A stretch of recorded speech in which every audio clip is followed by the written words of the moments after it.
স্টেজে গান চলছিল স্বাভাবিকভাবেই, কিন্তু হঠাৎ নাচতে নাচতে এক নারী পারফর্মারের আগমন পুরো শোয়ের মোড় ঘুরিয়ে দেয়। চোখে কালো চশমা, হাতে সিগারেট, আর মুহূর্তের মধ্যেই এমন এক কাণ্ড ঘটে যায় যা দেখে দর্শকরা হতবাক। লাইভ শো, খোলা স্টেজে, আর সেখানেই তৈরি হয় তীব্র বিতর্ক। ঘটনার ভিডিও ছড়িয়ে পড়তেই সামাজিক মাধ্যমে শুরু হয় ঝড়ের মতো প্রতিক্রিয়া। কেউ বলেছেন এটি বিনোদন নয়, প্রকাশ্যে সীমা লঙ্ঘন। আবার অনেকে লিখেছেন স্টেজ পারফরম্যান্সের নামে এমন আচরণ নতুন প্রজন্মের জন্য ভুল বার্তা দিচ্ছে।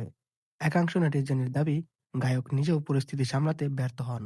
আবার কেউ বলছেন পুরো ঘটনাটি ছিল পূর্ব পরিকল্পিত, শুধুমাত্র আলোচনায় আসার জন্য এমন দৃশ্য তৈরি করা হয়। এই ভিডিওটি অল্প সময়ের মধ্যে হাজারো হাজারো শেয়ার ও মন্তব্যে ভরে যায়।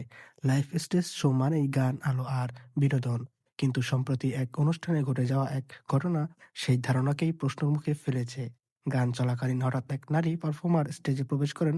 নাচের ছন্দে এগিয়ে এসে তিনি গায়কের পাশে অবস্থান নেন। শুরুতে এই বিষয়টি সাধারণভাবে পারফরম্যান্স বলেই মনে হচ্ছিল, কিন্তু অল্প সময়ের মধ্যে তার আচরণ দর্শকদের অস্বস্তিতে ফেলে। স্টেজ শো এর সীমা অতিক্রম করে পরিস্থিতি এক পর্যায়ে পৌঁছায়, যেখানে অনেক দর্শক চোখ ফিরিয়ে নিতে বাধ্য হন। কেউ কেউ তাৎক্ষণিকভাবে ভিডিও ধারণ করেন, যা পরে সামাজিক মাধ্যমে ছড়িয়ে পড়ে। ভিডিও ভাইরাল হওয়ার পর প্রশ্ন উঠেছে, এটা কি পরিকল্পিত শো, নাকি মুহূর্তের উত্তেজনায় নিয়ন্ত্রণ হারানো এই ঘটনা?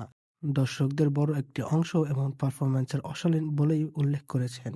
এখন পর্যন্ত আয়োজক বা শিল্পীদের পক্ষ থেকে কোনো ব্যাখ্যা আসেনি, তবে এই ঘটনা আবারও আলোচনায় আনছে বিনোদনের নামে প্রকাশ্যে শালীনতার সীমা ঠিক কোথায় হওয়া উচিত ছিল। আপনার কি মনে হয়? কমেন্ট করে জানান। ভিডিওটি ভালো লাগলে লাইক দিয়ে দেবেন এবং চ্যানেলটি সাবস্ক্রাইব করে দেবেন।